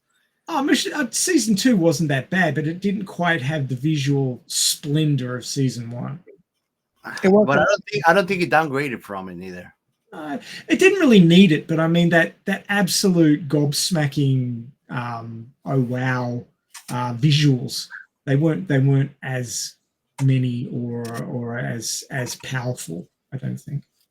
But I guess that's also talking about the dreaminess of youth versus the harsh reality of adulthood. So. Well, yeah, that's true too. But I think that at the same time, you cannot replicate a first impression, you know. And I think that was the big role that first season played. Is it had a first impression, and after that, you knew what you wanted or expected from season 2, you know. And if didn't do like dan, these guys are just there's no peak. It's just constantly picking up. Well, you know? it is possible to raise the bar for yourself. Oh yeah, challenge yourself. Yeah. So yeah, that's true. But yeah, I think that this is one of those animes that I'm gonna be talking, or I'm gonna use as a point of entry for new otakus on the area, for sure. Nice. Okay, I am next. I will have to echo everything you said. I do agree 100%. I do have that kind of actually I might have that fear that this might be another Mushoku Tensei where maybe the season 2 won't be as much. It is I know how hard it is to produce an anime and you know to have all the talent from the get-go, and then there's always a fear that talent is going to move on because that's what happens, you know.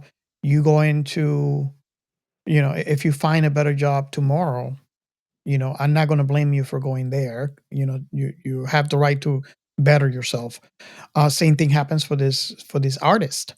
You know, it is possible. You know, hopefully the fame that this show has right now, the clout that this show has right now, is going to prevent something from that happening. Hopefully, but yeah, I do have that fear. This anime is pristine. I think this is an example of how to do anime right. I might be, you know, doing exactly what the anime is doing, which is putting the high bar on anime. But I think this is one of the perfect examples of, you know, of that and how to raise the bar. And again, I'm going to echo what Gio mentioned earlier on the show, where it brings the question of the fear of, is this going to ruin anime forever, because is it possible that the bar was raised too high? But it is that kind of anime. It from its visuals, from the story, and I don't get tired of saying this, from the visuals, the story, the music is just pristine. And I just I love it. I fell in love with this anime. And I hope to hear from you guys. And let me know. I mean, even if you hated it, just let me know why. I'm very, very curious to hear from you guys. Especially if you never watched anime before. If you watched this, what is it, 23 minutes long? Yep. Um, that's with the music and all the stuff. I'll be surprised if you never heard of this before, because of the amount of clout it has worldwide. But just let me know. I'm very, very curious. But I do recommend this, especially if you never watched anime before, for the visuals and the experience. This has its own unique taste. And that is my last thought. Cool. Just before I get into my final thought, I wanted to just mention something about anime. Anime, unless it's an anime movie, which they do, long stuff, which I actually don't like as much as the 23-minute or so episode length of normal anime.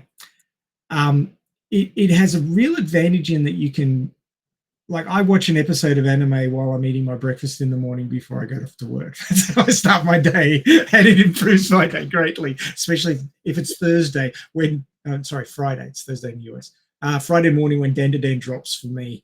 Then I'm watching that and I'm like, and then my Friday starts off awesome. And then it's, Friday.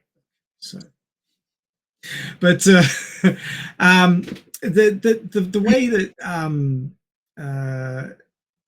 anime is structured, in that it's 23 minutes long, is a bit unheard of in the West. And we usually have half hour, 1 hour, or longer stories, which you get on television or streaming services. So 23 minutes is quite short, which means that you tend to get a paired backstory. There's no wasted space. And I think that the first episode of Dan is, it should go down in textbooks, or it should become recommended viewing for new animators, new producers of anime, to learn how to do it right.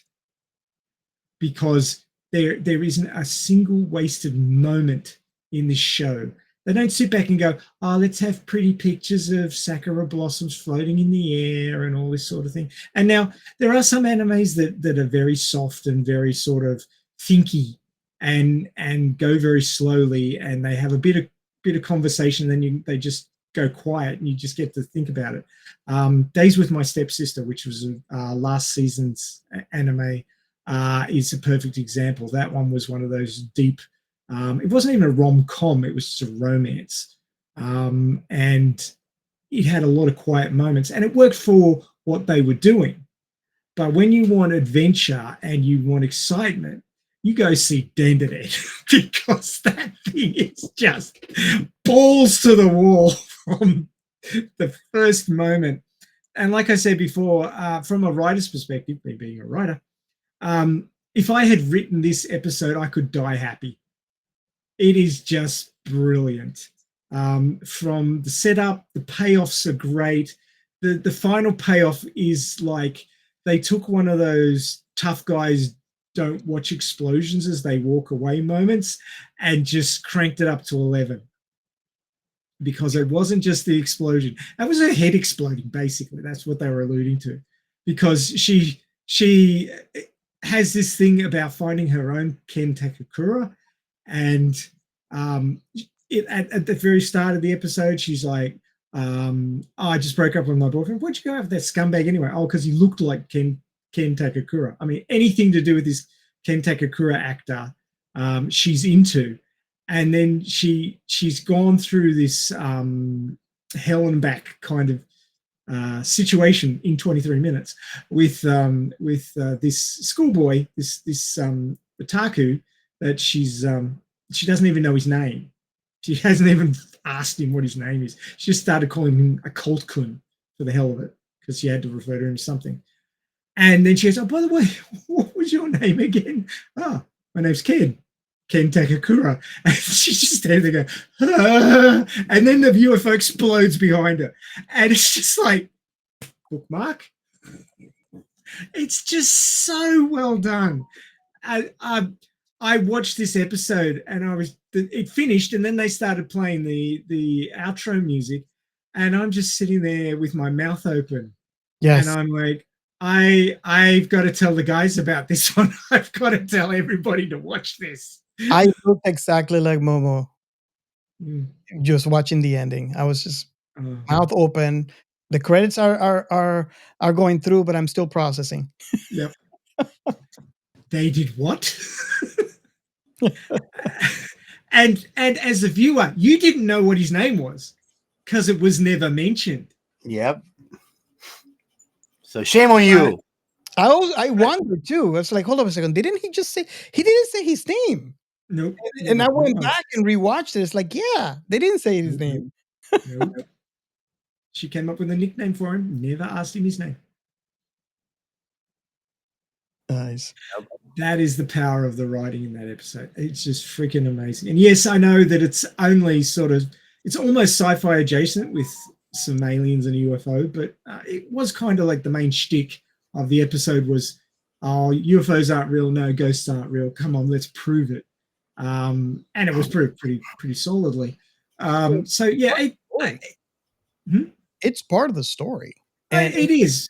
I mean, they might be right now to like the occult, but it's part of the story, so that's coming back. Oh, I'm sure the aliens will be back again, being their complete bastard selves, because they just don't give a shit. And honestly, just watch out for abandoned hospitals from now on, guys. Yeah, no abandoned hospitals for me. But yeah, I can't say enough. 11 out of 10. I can't say enough about this. 23 minutes of your life that you will be really glad you spent watching this. Well, actually, no, I'll say 26 minutes because you've got to watch the minute and a half of music on either end, and then you will keep watching the opening and closing because they're so good. Yeah. Awesome. Okay, so I guess we could move to the last segment. Oh yeah.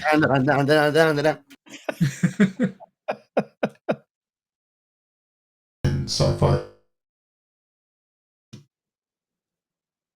Well, I might let Robert go at this because he came up with most of these, and when I read what he put in, I went, "Yeah, that pretty much covers it." Yeah, I was trying to, again, sometimes we'd have those shows where it's kind of hard to find topics. So I encountered some topics that I was kind of not 100% feel them, but it's definitely around the topics of this anime that we're covering. So I was reading about alien adoption, and whenever I do research like this, I try to look from a scientific standpoint. So I'm going to allude to that before I continue with what I was about to say. And let me explain that. I try to look for definitions and explanations that they have more proof than there are stories told. So by saying this, what I'm saying is, please don't take it bad if I'm by no means denying your experience. If you're one of the ones that had that experience with aliens adoptions, because I know this is a long story that has not a long story. This is a topic that has been talked for years, and where there are people that have experienced it firsthand, right? So When I looked at this scientifically, one of the best ways that this could be explained was by sleep paralysis and hallucination. And many reported alien abductions experiences can be explained by sleep paralysis. And when I was reading that, and again, I am never, I'm not, I guess I'm lucky that I've never experienced that. It seems to me that it is actually a really horrible experience. But based on what we have heard from not only stories that you read about alien abduction, but also things that we see in movies, it makes a lot of sense. It is what we were talking about, the sense of helplessness. Um, Hopelessness, yeah, it's just like, you're put in a position being trapped. where, yeah, you're trapped, you can't do anything about, and the aliens are um, doing quote unquote experiments on you, right? Getting Uh, abduction. There's so many exactly. So Extracting your bananas. so the more I think about this, and the more I have read, like where they're trying to explain this scientifically, because science is all about proof, and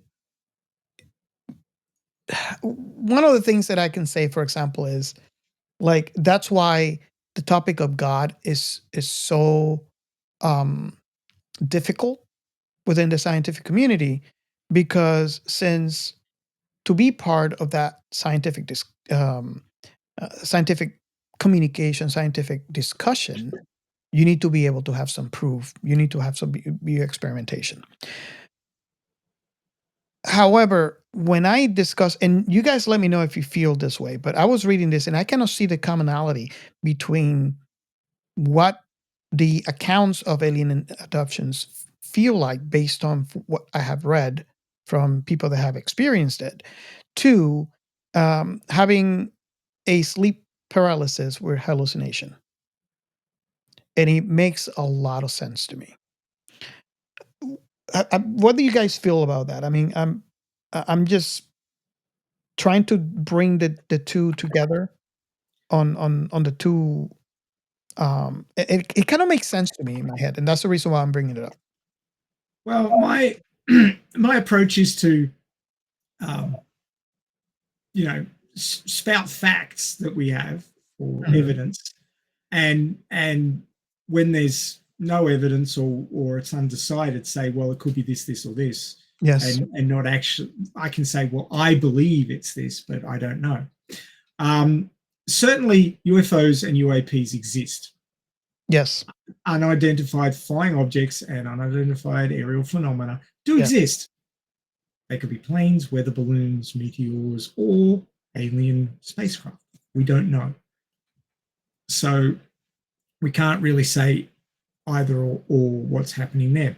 What is actually happening to people who have given evidence or testimony that they've been abducted? It's a lot harder to pin down. Yes. Knowing exactly what happened, unless like there was actual, like they have a video camera in their room and they were abducted from their bed, and you actually have video evidence. Mm-hmm. But all these sorts of evidential things, I'll sort of refer over to Neil deGrasse Tyson and his statements about data accuracy. And he says that nothing in science can be believed unless it can be recorded by a machine. Yeah. Because human senses and the human mind is errantly flawed in that you can hallucinate, you can see something and decide it's something when you don't have the full picture, or you don't have full understanding, and you come to a decision about what you've seen, and then that's the truth for you. but it may not be actually what happened. So what you're saying about sleep paralysis and hallucination could be correct in some cases, and it may not be correct in others. We just don't have properly recorded data saying one way or another. So I personally can't say whether it's true or not. It's quite the possibility. It may not be the only answer. As a scientist, that's what I can say. Now, that is a segue to another topic that I was going to mention, and I'm going to go ahead and say this statement first before I move on, in saying that I do believe in alien civilization. So I'm not saying this because I don't believe. I do believe, and here's my reasoning. Right? It is not only logical, but mathematically impossible for us to be the only civilization in the universe. But then there's the tyranny of distance. Now, this brings me to a post that I did on Threads. And again, if you guys haven't been on Threads, if you are on Threads and you haven't interacted with our account, I invite you to. There was a thought that I was having lately. I don't know if you guys are familiar with, I believe it's KBC, Void? KCB Void. KCB Void. Sorry. Thank you. This void, we are in the middle of it, of this void. So if you visualize this, and I apologize, I don't have an image, but there's so many images you can find on Google. I mean, all you have to do is Google it, and there's going to be images there. We are in smack middle of this void that is, and correct me if I'm wrong here, Ray, but I thought it was 2 million? Or 2 billion light years wide. That is a big void. Considering how long our radio frequencies travel through space, you know how much time it would have to take for a radio transmission to get to the edge of the void where it's a lot more. Oh, thank you so much. We are smack in the middle of that thing. Control plus a few times. Control plus. So we can increase. There you go. So if you're watching our YouTube channel, you're watching an image. If you're listening to us, it's basically a star field filled with galaxies, and there's a huge black hole, and no point intended. And we are in the middle of that. That's the void. So imagine sending a signal out to aliens. This is 2 billion light years wide. And how long? I don't know if someone can do it. It takes 100,000 years for one signal to reach from one side or the other of our universe, explored universe. Well, radio waves travel at the speed of light. So if it's 2 billion light years across, then it would take 1 billion light years to get from us out to the nearest galaxies. Yes. In which case, that's longer than the current, we'll be here to care for. the current groupings of life has been around. So exactly. I mean, humans have only been humans for roughly 1 million years. And that's not even, their brains haven't been as developed as ours are now. We'd have to last a bloody long time and not blow ourselves up or destroy the planet. Rate, we're not doing very well. before that message would get to them, before they could send one back. So exactly. So this is one of the things I was thinking about that, and I was thinking, is it possible that that's the reason why? Well, let me rephrase it. Is that the answer to the Fermi paradox? Is that the reason why we haven't heard about alien civilizations yet? And in my head, it makes a lot of sense. And we kind of, Gio, we actually had conversations about this previously. Mhm. But it's kind of like at the time that I would discuss this, I didn't put one and one together until this week when I was thinking about the void. And it just came to me. It's like, is it possible? And I'm not saying I'm discovering this, right? I'm not a scientist. I'm sure there's a lot of scientists that have actually talked about this. But it just came to me personally, the thought that maybe that's the reason why we haven't heard of alien civilizations. Because we are that far away from the nearest galaxy. Mhm. And that would definitely explain why we haven't heard any radio frequency yet. Or I don't know. It just seems plausible to me that that is the answer. Absolutely. Well, if you think about it, human beings have only been using radio waves for communication for about 130 years. Yeah. That's a drop in a bucket, drop in an ocean. Oh, yeah. So 130 light years, that's as far as our radio waves could possibly have penetrated into our galaxy. We're not talking about the universe. We're just talking about our galaxy.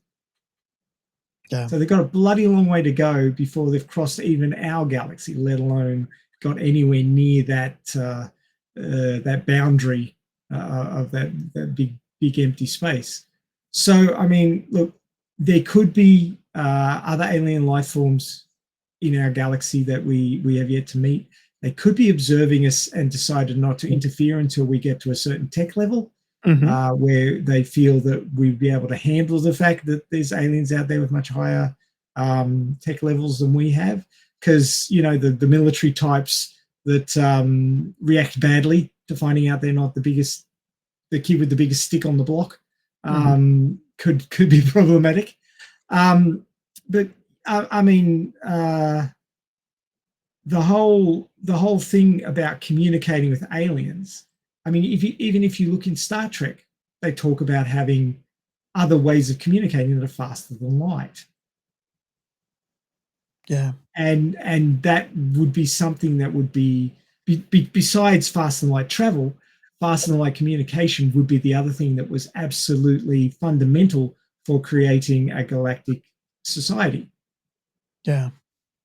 So, wormhole, right? Right.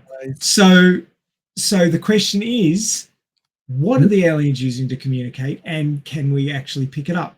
140 years ago, if the Earth had crossed a radio wave from another civilization, we wouldn't have known because we didn't have a method to pick up radio waves.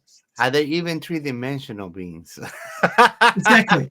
Well, I'm just starting at the lowest common denominator here. Say they are three-dimensional. Say they are using physical technologies that we would one day be able to produce. Yep.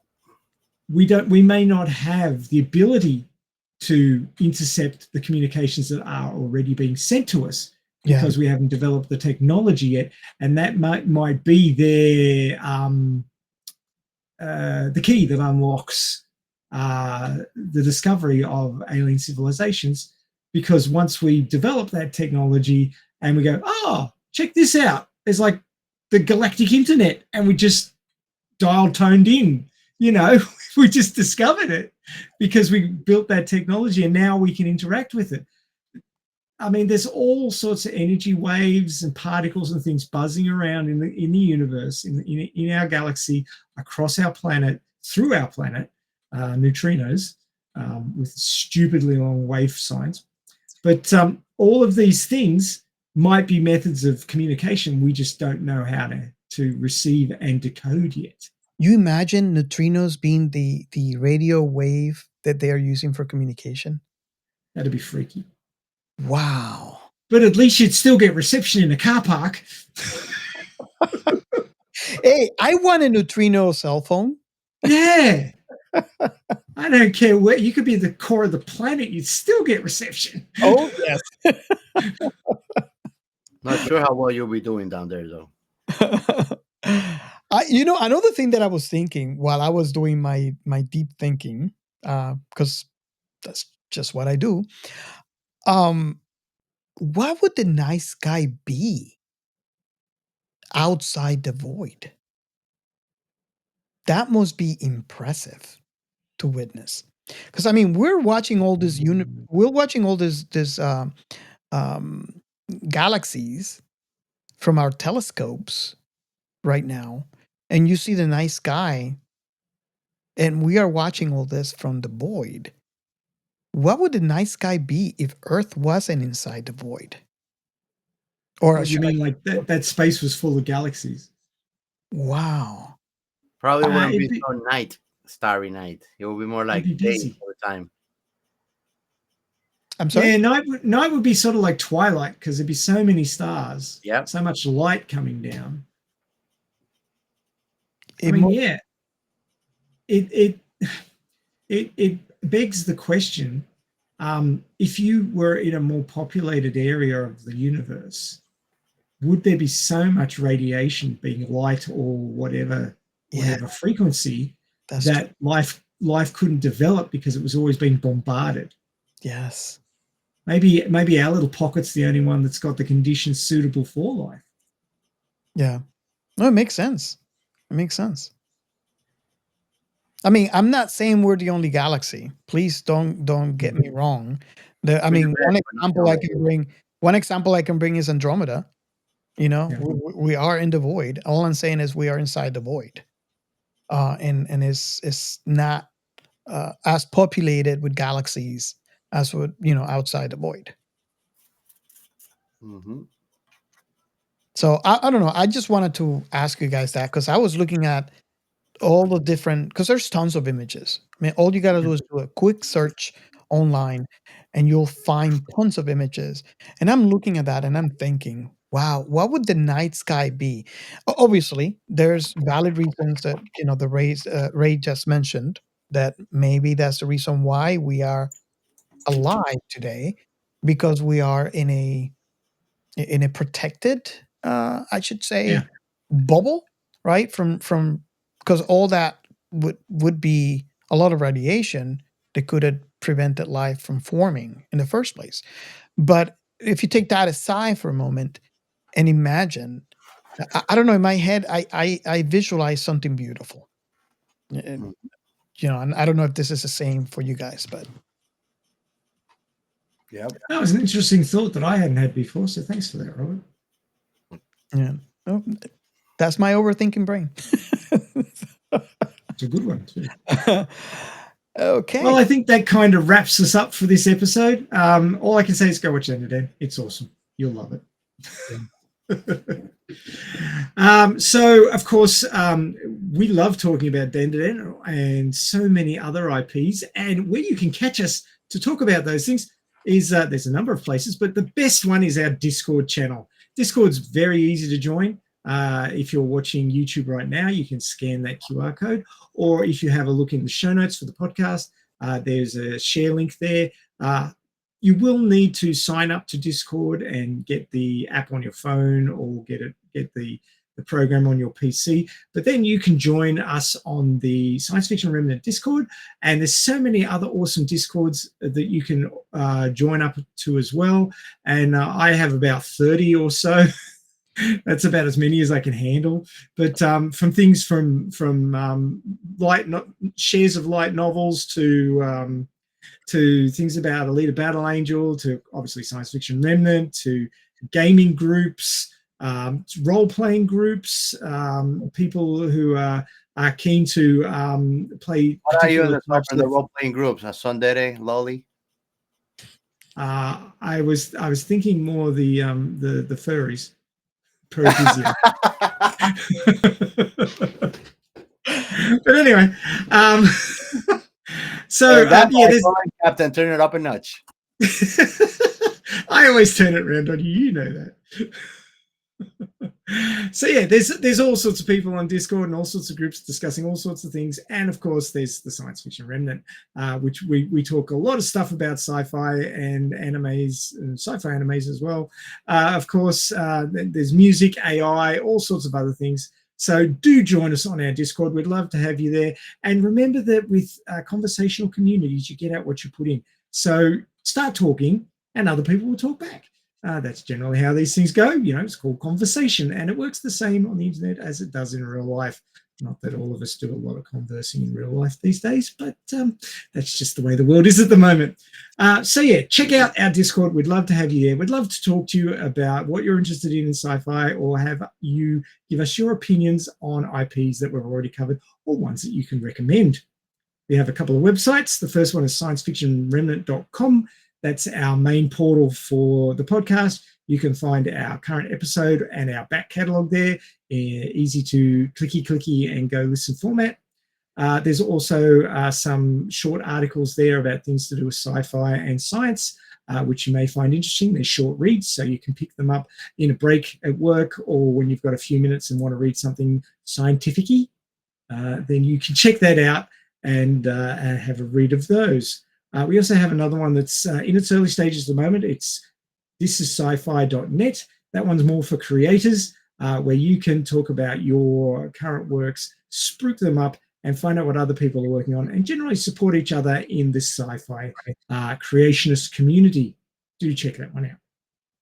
We have a couple of new spots that we've been hanging out recently. The first one is Substack.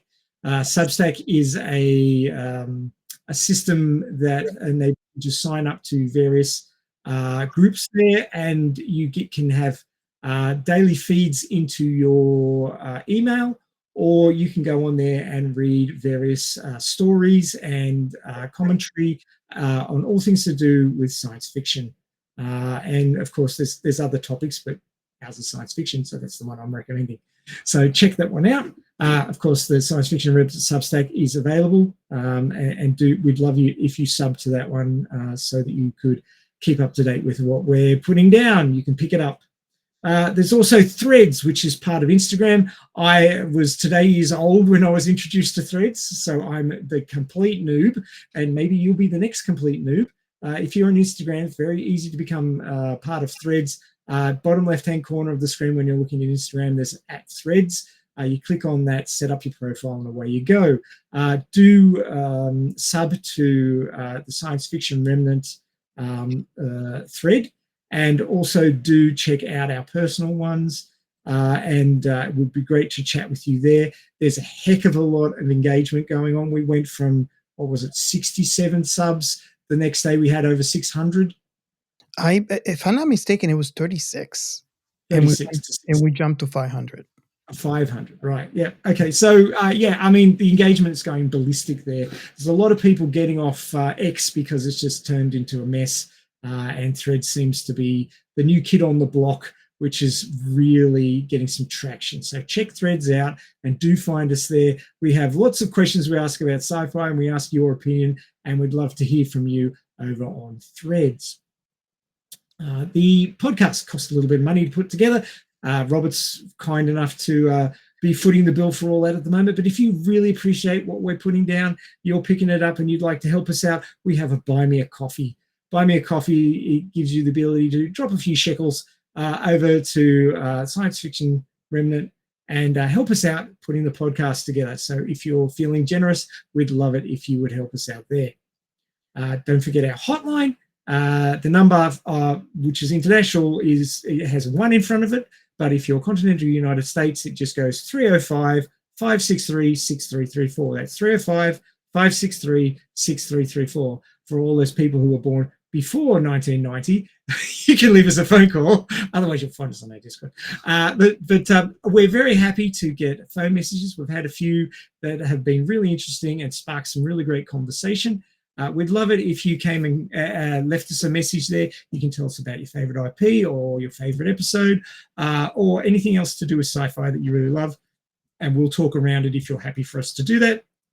And of course, you have the opportunity, if you'd like to come on the show and talk around it with us, or we can set up an actual episode of your favorite IP if we haven't covered it already, or if we have and it's a series, we can cover your favorite episode, another episode in another season, or something like that, to get a little bit away from what we've already covered, but still add something new to that IP's coverage. So that would be awesome. So if you're really keen to talk about sci-fi and you'd love to come on the show, we'd love to have you. Do get on our Discord and talk to us about that. You can drop us a DM, and we'd love to set up a time to cover your favorite IP, because we're always looking for something new in sci-fi. And if you pass that along to us, we'd be really appreciative, because we're always looking for something new, always looking for something fun, and always looking for a great conversation about sci-fi.